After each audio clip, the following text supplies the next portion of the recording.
Hi, I'm Simon with AppliancePartsPros.com. Today we're going to show you how to repair your appliance. Are you ready?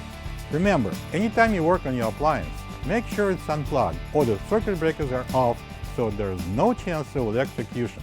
In this video, we'll show you how to replace the compressor start device in a GE refrigerator. It's going to be a very easy repair. Should only take a few minutes to show you how to do it. For this job, we're going to need a 1/4" nut driver, a pair of needle nose pliers, and a flat blade screwdriver. When you open up the package, you're going to get a new compressor start device. The compressor start device is the combination of the start relay and a compressor overload protector. The relay assists the compressor to start by turning on and turning off the start winding, and the overload protects the compressor windings from overheating and drawing an excess of current.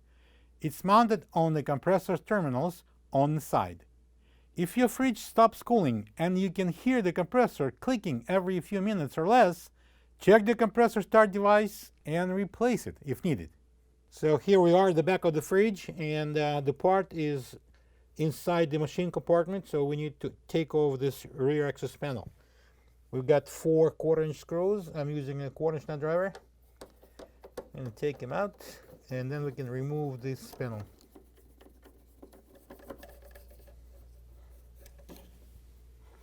I'm going to pull it up.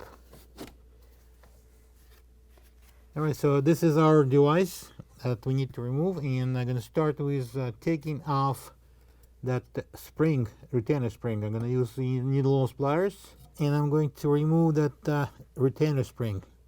Grab it right there, pull it towards the compressor, release it, and put it down.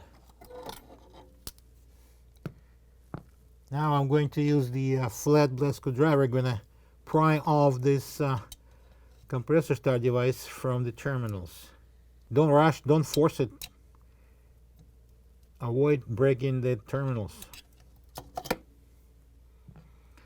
And now I'm going to fish it out.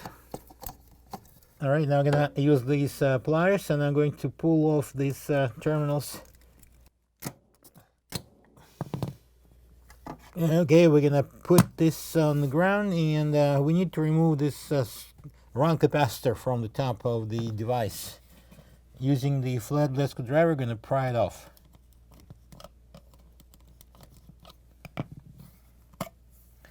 Put it aside, we're going to reuse it. This is the old compressor start device next to the new one. If you don't have this part, you can get it from AppliancePartsPros.com. Alright, so this is our new compressor start device, and we're going to install the run capacitor. I'm going to place these 2 terminals into these 2 slots, and at the same time we need to put this over that pin here. A little tricky, but nothing really.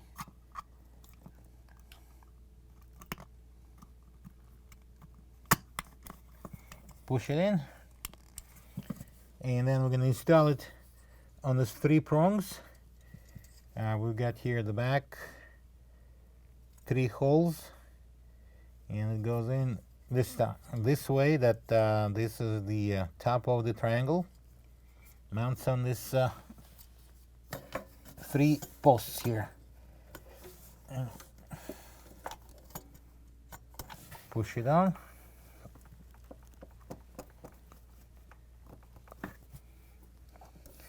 I'm going to connect these 2 wires. It doesn't matter which goes where.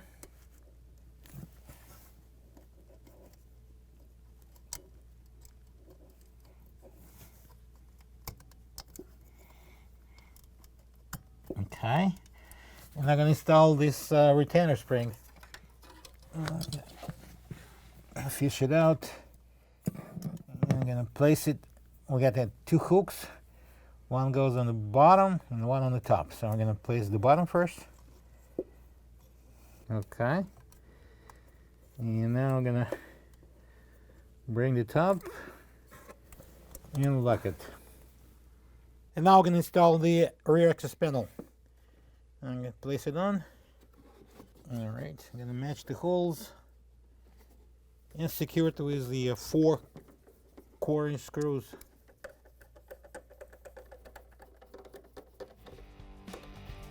plug the fridge back in and make sure it's cooling.